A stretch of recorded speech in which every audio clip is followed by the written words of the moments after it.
What's going on, everybody? Hope you're all having a fantastic day today. Now, ladies and gentlemen, I cannot believe I'm about to say this. I'm going to be real with you guys. I truthfully can't. But the Battlefield 6 BR doesn't look like it's going to be too shabby. Now, on this channel, you guys know I'm not too much of a BR head, and I probably won't discuss it that much, especially after launch. My main focus has always been, 6v6, Conquest, Breakthrough, depending on the game that I play. I enjoy the more arena format of a shooter over the Battle Royale experience. But after seeing what DICE has to say about some of the features within their overall experience that they're introducing, I'm not going to lie to you guys, I think this might actually be a surprise hit for the Battlefield franchise, which is needed. I'm not going to lie to you all. I think having a good Battle Royale experience that doesn't interfere with the core experience of the game, which so far the core experience is phenomenal, so I don't think it will really interfere besides maybe taking up development time when it comes to fixes and problems. But I mean, we're talking about EA DICE here. The team is absolutely massive. They could probably get the job done.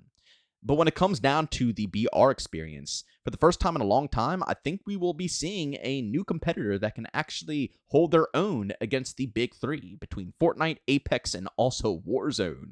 And I ain't gonna lie to you guys, Warzone might be trembling a little bit here when the Battlefield BR actually goes ahead and launches. Now, ladies and gentlemen, to go ahead and begin, we will more than likely be seeing a lot of footage coming up here within the next upcoming week or two, because for those who don't know, Battlefield 6 BR is going to be going into lab testing very shortly, and as we already know as well, every single lab session has been completely leaked out. So it would not shock me, not even in the slightest, that we see a bunch of footage coming up, and we can kind of critique it a bit better. But they made it very clear that we're going to be having a lot of transport vehicles. Obviously, I think everybody probably already knew that, along with tanks. And there's going to be a lot of destruction as well. We saw a little bit of a sneak peek with some leaked footage earlier on where it was only one person hopping into the BR and just exploring the map. But it wasn't really, that outstanding. But to hear that the whole map is going to have a ton of destruction, to me personally, is one of the biggest reasons why I think this is going to thrive. There's absolutely no Battle Royale experience that you could think of that has destruction besides Fortnite. And usually it's just to go ahead so they can build their own type of, forts themselves. But in Battlefield, destruction is a different beast. You're not destroying buildings to build your own. You're holding down these locations. You're hunkering down trying to get power positions. And if these power positions can be taken out, destroyed, made easier to see through, it's going to add for a lot of variety in gameplay. So I think that right there, honestly, alone is going to bring it a ton of hype and definitely make it able to compete with the Warzone crowd. And also on top of this, you're also going to be able to pick your classes just like in the normal Battlefield experience. So there's going to be Assault, Support, Engineers, and also Recons. There's going to be 100 total players in this Battle Royale experience. And it's going to be organized into 25 4-player squads. So again, I don't think there's going to be any solos or duos right out the gate. It's going to be 4-man parties because of the overall system that they have in place. And you're not going to be forced to lock into anything. You could use 4 supports if you want. You could use 4 engineers if you want. But the thing that's going to make it a little bit more intense than the basic Battlefield 6 experience is the fact that you're not going to be able to, one, probably change them on the fly. So once you lock in, you lock in. And B, when it comes to the overall base, Battlefield 6 experience, when it comes to any base Battlefield experience, yes, team play is very crucial with, who you have on your squad, but you can still kind of get away with running a bunch of supports, or you can kind of get away with running a bunch of assault players and still kind of, connect the dots, especially since there's, going to be 30 plus other players on your team. They can all pick the different roles and kind of support you in different ways.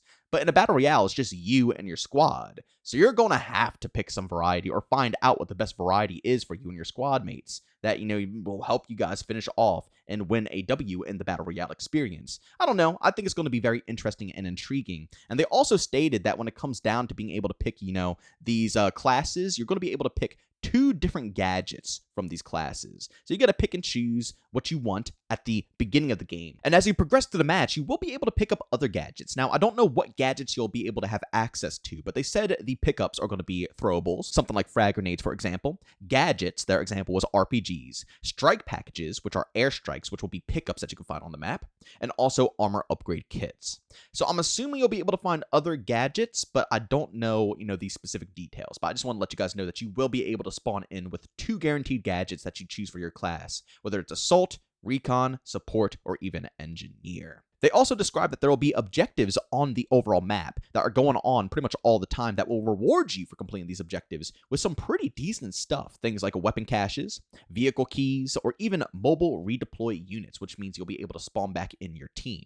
I already stated how I feel about being able to spawn back in teammates. I think it takes away from the overall Battle Royale vibes, but let's be real, that's the direction Battle Royale is pushing, and if they want to be relevant, they have to do what, all the relevant BRs are doing. Maybe not.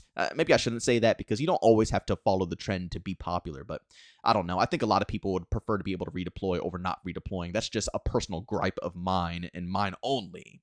But I think this is very interesting, and it sounds pretty similar to Warzone, though, if I'm going to be honest, especially when it comes down to a lot of the missions. They had one mission here that says, tasks range from unlocking high-value caches to planting explosives to eliminate mission-critical targets. So, it does sound like the missions kind of resemble what you do in the Warzone experience, but the rewards that you earn for doing these missions are going to vary because you're in the Battlefield experience. Still, it's a nice touch, and it'll encourage people to actually move around a bit more.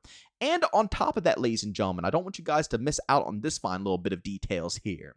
You're going to be having kind of a, what can I call it? What did they call it in the multiplayer experience? The progression tree or whatever it is. The more you play a match, the more upgrades you get for your specific class. So for example, when you're support and you get your final section of the progression tree, you press the button and you're like a mobile healing station. So anybody who goes around you will be automatically healed.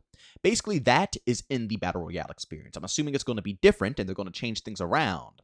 But the longer you survive and I guess the more things you do in the Battle Royale between objectives and stuff like that, the further you'll progress through this tree and the more attributes you'll be able to go ahead and obtain. The example they gave was for the Assault class. They didn't really show anything else for, the other classes. But they said that the Assault class will be able to be faster in equipping an armor plate, which makes them harder to defeat in their next or current firefight. And they said they're going to be keeping an eye on things. They're going to be seeing, just how critical is the support class supply crate for maintaining ammo, or how effective are the engineer's abilities when using or fighting against vehicles. So, again, they're going to be looking at these details and seeing how overpowered or underwhelming each, attribute will be for these overall classes, and they will adjust accordingly as they keep testing it out in the lab. And last but not least, ladies and gentlemen, they discussed the ring. As we all know, every Battle Royale experience has a closing ring. And again, they're going to be going ahead and bringing forward what they did back in Battlefield 5 with Firestorm, the fire ring. But this one is going to be very deadly. I mean, you can't even touch this ring whatsoever, ladies and gentlemen. The second you touch that fire, it's an instant death, which personally I think is awesome. I know it's going to be controversial because a lot of people out there love making gas plays, is what, I usually call them. And I think a lot of other people call them that as well. Basically, you don't have to stay in the zone. If you need to, you can flank outside of the zone and, take a different route. It might be a little harder. If you have a gas mask, you could do it. Or, if you just watch your health, you could do it. But I don't know. I always hear mixed opinions about this. I think that this is an interesting change. And I could see where it kind of counters, one another, because yes, this might add some campy gameplay into the overall mix, because this will definitely encourage players to position and post up and watch the zone, like how you did back in the OG days of Battle Royale with PUBG and stuff like that, where you just kind of go to the edge of the zone and, wait to see who's going to be running on in trying to survive the fire. But at the same time, yeah, it might encourage that, but it's going to be a lot of destruction. So although people are going to be able to post up, the people who are trying to be on the offensive getting into the zone will be able to destroy all the cover that these people are holding up in. So I think it's going to be very awesome to witness and see, and I think it'll add a nice twist to the overall Battle Royale experience. But ladies and gentlemen, that's pretty much all I have for you guys in regards to the overall Battle Royale that's going to be introduced into Battlefield 6. They're probably going to be coming out with more information within the upcoming week, and don't forget, as I stated in the beginning of this video, we are going to be seeing a lot of lab footage soon, and I say that with pure confidence because every single lab session has been leaked, so I know this one will be leaked as well. So keep your eyes peeled for anybody that might be interested in Battle Royale. Again, I know this isn't the most popular thing, and I know the second I mentioned Battle Royale in the beginning of this video, I'm sure a lot of you guys had an instant cringe face. Trust me, I'm the same exact way, and I don't really see myself playing it too heavily, but this is big. I genuinely think that having a solid BR tacked on to a solid experience will only make the Battlefield franchise bigger than ever, and it'll grow and grow and grow. And of course, if this interferes with the base product, we're going to have a massive problem. This will destroy Battlefield as we know it. If they can't find a way to juggle around making sure the core experience is polished and bugs are being fixed, and also the Battle Royale experience is polished and is being fixed, then, it's a GG in the chat. The game will die. But as I stated before, what I played within the beta was phenomenal. I don't think that we have to worry about much. I genuinely do not. As long as they can get this game to launch, and they did say the Battle Royale isn't going to be coming at launch, so they're going to have a month or two of time to make sure the core experience is polished and good to go, along with adding in more content.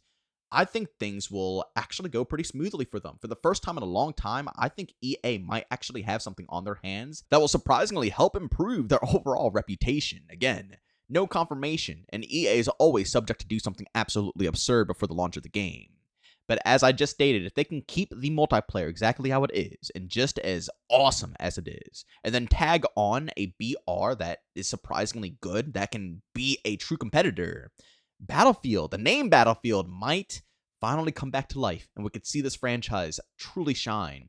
And that makes me happy because that will encourage more people to come in and actually make these type of FPS games still. Let's be real. All the new games that are really coming out are like tax shooters at this point, bro. I swear, I barely see anybody wanting to tap into this marketplace.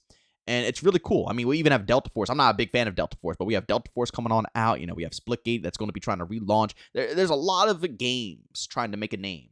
And hopefully we see more of that moving into the future, especially when we see more competition stepping into the scene. But ladies and gentlemen, as always, if you enjoyed today's video, leave a like. If you hate it, leave a dislike. Don't forget to subscribe and hit that bell. I post here daily at 8 in the morning Eastern Time. And we also double upload at 5 p.m. Eastern Time. Pretty much everything FPS or third-person shooter related. If it sparks my interest, then by all means, I'm going to post it on this channel. And last but not least, if you guys are interested in any of my live streams, I stream Monday through Saturday over on Twitch, starting at 1 p.m. Eastern Time. Of course, if you guys are interested, I got to link that channel down in the description of this video. But as always, thank you for tuning in, and I'll see you on the next one. Peace out.